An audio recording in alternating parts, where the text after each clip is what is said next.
Students, I welcome you all to Current Affair Lectures by Azad ICS Academy, and today we are going to see the current affairs of 10th February. So we have around 2 to 3 important articles today, and the first one is regarding keeping a watch on growing arch of violence. See, I do not want to get into the entire details, but yes, we have to understand that there has been a lot of issues all over the world, and we are talking about the same in this particular article. So violence is increasing, especially in Europe and West Asia. So this is the reason why this article is here. Okay, the article is explaining the global conflict and rising instability, highlight the failure of international institutions. So hence, whatever international institutions we have, such as International United Nations Organization or United Nations Security Council, all these are nothing but it's a kind of a failure because there has been a lot of violence that has been increasing in many different countries like Europe and West Asia. Okay, so the unstable world order, we can see that there is instability that is there in all over the world. Okay, the post-war, that is 1945, after the Second World War, world order has broken down with the institution like, so basically we had a lot of institutions like United Nations Security Council and International Court of Justice failing to prevent conflicts. A prolonged war in Ukraine and attack in West Asia highlights a powerlessness of the global institution and maintaining peace. So here we have seen an example of Ukraine war, wherein United Nations Security Council was not able to play such an important role over here, and this is basically showing the failure of how this world organizations are doing, or a failure of the world organizations is something that can be highlighted over here. So this is something that is very important for us to understand, that after World War II we had these institutions, but these institutions are not doing that better. Okay, the war in Gaza and Lebanon has given false impression of a peace in region. There is a belief that influence in certain regions, power has weakened, but the long-term effects of these conflicts remain uncertain. Underground activities are increasing, which may lead to further instability as well. So we've also seen in another example of how there was an issue that was there in Gaza and Lebanon as well. Right. So resurgence of Islamic terrorism. So terrorism has not been eliminated. It has evolved and remain a major concern in global point of view. Radicalization and spreading outline, making terrorist groups more decentralized and harder to track. So you can see that terrorism is becoming more decentralized. It is becoming very difficult to track all these things. These are the issues that are there prevalent in our country, or not just in our country, over the globe. Historical events are also there. Since 1979, two main branches of Islamist militants have developed, that is Sunni version and Shia version. Sunni radicalization led to the formation of major terror groups and global jihad for its focus. Over years, their strategy have changed, and some groups focus on regional conflicts while others are operating globally. Okay, so terrorism has a new phase also. Some major terrorist organizations are showing signs of resurgence as well. Training camps has been resumed, and they are trying to control the extremist groups, attacking and spreading new regions. The return of terrorism does not mean large-scale attacks are imminent, but smaller frequent attacks are raising security concerns as well. Right? So recent incidents and security threats that we have, recent attacks in different countries indicate that terrorist groups are expanding. So this is something that United Nations Security Council is not able to take care of, right? The concerns over recruiting, there are a lot of new recruits that are being taken into picture, and there are a lot of people whose network is increasing, right, including that of military background.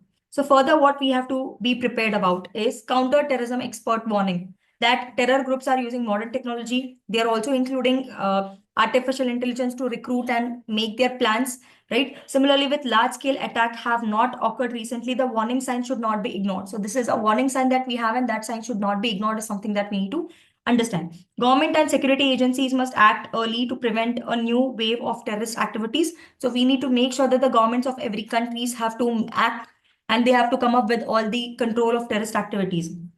The world is becoming more unstable with ongoing conflicts and terrorism. International organizations are unable to stop these threats. So we need to have a strong global teamwork, and better strategies are needed to handle all these kind of terrorisms. Right. So this is a little bit of, what are the issues that are there, especially we are talking about how terrorism is becoming more and more prevalent. And we have seen that international organizations are not able to, do the work properly, that they're not able to, reduce all these issues that are there. The next important article that we have is India's opportunity at AI Summit or AI Action Summit. So India has accepted an invitation to co-chair the AI Summit in Paris, which is going to be on February 10th and 11th, 2025. This will be a third AI focus summit following the events that happened in UK in 2023, South Korea in 2024, and in 2025 it is going to happen in France in Paris. So India has accepted the invitation to become a co-chair of it. So here in this article, we are going to outline how India can leverage this opportunity, how India can use this opportunity in a better manner. Okay, so let us see that. Now, India's participation in AI Action Summit, the Paris Summit will discuss AI safety innovation. So what is it exactly discussing? It is going to discuss about what are the safety measures, what can be the innovation, what can be the public interest, and what is the future of work and AI in governance, etc. India will use this platform to highlight the priorities of developing nations and strengthen its role, of course. Then India's advisory for the global south. So what is advocacy for the global south? So India will become it can become advocacy for the global south. So that is another important thing. This the first summit in UK focuses on risk of advancing AI models. So the first summit basically was taking care of what are the risks when we are having advanced level of AI. And they also established a AI safety institution as well. So you can see that is AISI, that is Advanced AI Safety Institution, was also launched in the first first UK summit. And the second summit in South Korea expanded discussions on international cooperation. So the second summit basically discussed out how can there should be a proper cooperation that we have. India has been actively engaging in these discussions and has announced a plan to establish its own AI safety institute as well. Now, in other international platforms, also India is pushing AI policies and benefiting developing countries, especially in G20 presidencies. Also, you can see under India's G20 presidency, also it has been very pro-innovative when it comes to AI, right? The Global Partnership of Artificial Intelligence meeting in 2023 hosted by India emphasizes of equal access as well. So here you can see Global Partnership on Artificial Intelligence that India has, hosted. There also it is trying to explain about how there should be equitable access to crucial resources of AI research and innovation. So these are some of the things that India is trying to do. Now, what are the priorities that we have to look into Paris? Okay, equal access is something that we need to understand that AI should be made available to all the nations. It should not be just to one particular nation. Okay, and India has to launch initiatives to provide access to computing powers as well. So here we are trying to talk about 18,600 GPUs, and government subsidies will cover around 40% of the costs that are there when it comes to AI. Okay, distributed company solutions and new AI safety tools like water marking should be promoted. Open AI model should be increased. India must push for a easier cross-border AI transfer technology also. This is something that we are looking into. Apart from that, we also want to have local needs. So AI should be developed for the local needs. The DeepSeek success demonstrate both potential in open source modeling and need to address export control and currently constrain AI model development. India must advocate more flexible, you can say cross-border. Apart from that, it should also prioritize on the global issues. I mean, not just the global issues, also the local issues, right? So it should basically prioritize its local issues such as disease detection, or it could be education, or it could be more like other things, like it can also look into agriculture adaptation, etc. And a global repository of AI application should be created so that everybody is able to get a help of it. And also addressing risk AI in the global south. AI risk in developing nations are different for different than the developed countries. So in developing countries, the risk is different. In the developed countries, the risks are different. One major concern is cultural erosion due to AI. Okay, because whatever AI that we have is all trained in the Western world. So hence the training that is given to AI is in the form of Western part. So hence if you see the videos or any kind of things that are generated by AI has more Western touch. So because of this, our culture can get eroded is one of the issues that we have. So what is India's future? So the look ahead that we have here. As a co-chair of Paris meeting, India has to enhance a push for AI policies that can benefit developing nations. Hosting a next AI Action Summit would further establish India's leadership as well. So the next summit that is going to happen, India should hoist that.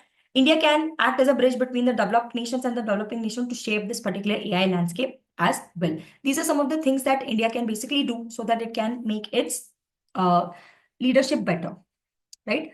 The next important topic that we have here is plan to amend nuclear liability law, make enthuse America French firms. So what is this exactly about? The government plans to amend a lot of atomic energy acts to resolve liability issues and attract foreign investment in nuclear energy. So we are trying to, ease our policies so that we get a lot of investments from the other countries. Okay. So proposed amendment that we have for civil liability, this is called as CLNDA, that is Civil Liability for Nuclear Damage Act. Okay, so there is an amendment that has been proposed, and what is this will discuss about the same. Ahead of the Prime Minister Narendra Modi visit to Paris and Washington from Monday, the Union government announces it would amend Civil Liability of Nuclear Damage Act of 2010 and the Atomic Energy Act of 1966, likely to enthuse American and French nuclear companies whose projects have been deadlocked due to legal concerns for more than 15 years. However, experts who welcomed this decision called for more clarity on the amendments. So here, there has been a lot of projects which are pending from 15 years, and these are pending because of the policies that are there in India. So hence, we are trying to reduce, or we are trying to make some kind of amendments when it comes to nuclear energy. Especially the amendments that are going to be done are in regards with Atomic Energy Act, and another is Civil Liability of Nuclear Damage Act. This will change, the change will allow India's legal framework to international convention for supplementary compensation of nuclear damage. So we are going to change in a lot of things as well, right?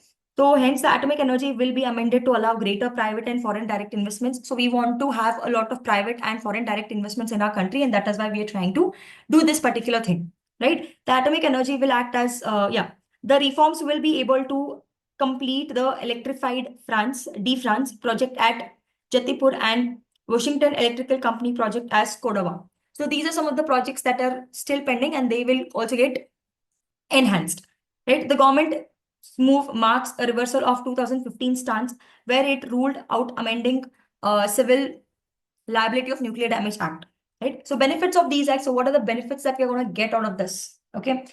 So the amendment will facilitate entry of America and France into nuclear power companies and Indian energy companies. So they will be able to come into our company in India. They will be able to help India achieve its goal of at least 10,000 gigawatts. So we can at least do this. This is another important thing that we have here, right? Apart from this, resolving liability concerns will boost confidence among the foreign suppliers. The reforms will allow India to develop advanced nuclear technologies. The greater private sector, there will be more amount of private sector's participation that will drive job creation as well. So these are some of the important things that are going to happen if we are able to come up with these kind of new amendments, right? So this is something that we have to understand in this particular article.